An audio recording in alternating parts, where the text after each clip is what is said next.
Mən, bax, ümumiyyətlə Azərbaycan dilində əgər sən eşitsən ki, məsəl üçün getməliyəm, yatmalıyam, etməliyəm, danışmalıyam, gəlməliyəm, görürsən, yam şəkilçilər varsa, avtomatik sənə bunu deməlidir ki, orada должен feili olacaq.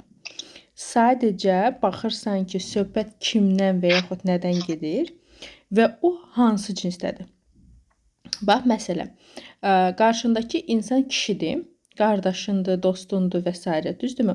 Sən ona deyirsən ki, sən ona zəng eləməlisən.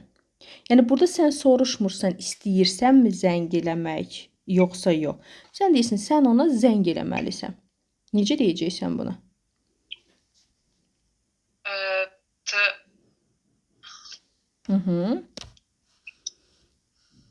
Ты позвони. Ты должен.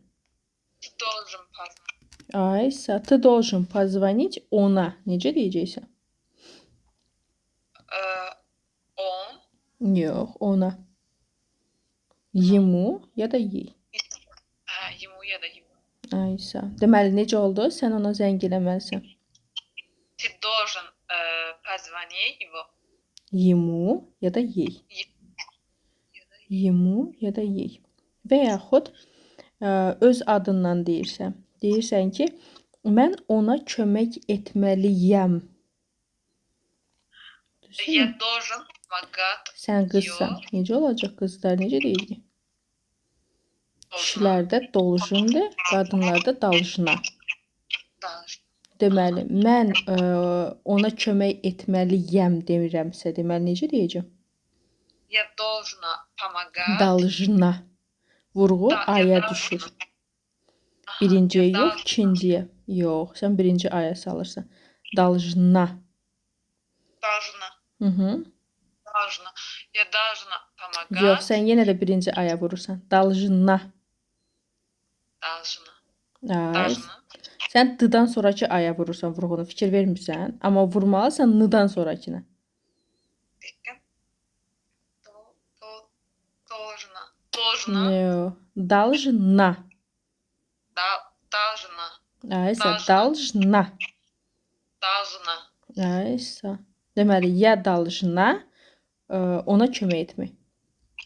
Я должна. Должна. Я должна. Sən yenə birinci aya vurursan anı. Ya должна. Bilirsən ki, istədiyimi verməsən əl çəkməyəcəm. Aha. Я должна. Ya должна. Я должна. Aysa. Я должна помогать ему. Aha. Burada pomoç olacaq. Əslində pomagать da istifadə olunur, amma əgər o nəzərdə tutulursa daimi olaraq. Məsəl üçün, əgər qarşımdakı insan mənə deyirsə və yaxud o adama deyirsə ki, sən nə vaxta kimi ona kömək eləyəcəksən, o da deyir ki, yəni mənim borcumdur, mən ona kömək etməliyəm. Və pomagать sözü ilə göstərir ki, daimi nəzərdə tutur, bir dəfədən yox. Yox, əgər məsələn hazırda onun problemi yarandı və sən buna kömək etməlisən, o məsuliyyəti özündə hiss eləyirsən, onda deyəcəksən ki, ya должна помочь ему ya da ей. Yəni rus dilində bax, rus dilini çətin edən də bu qaydalardır da.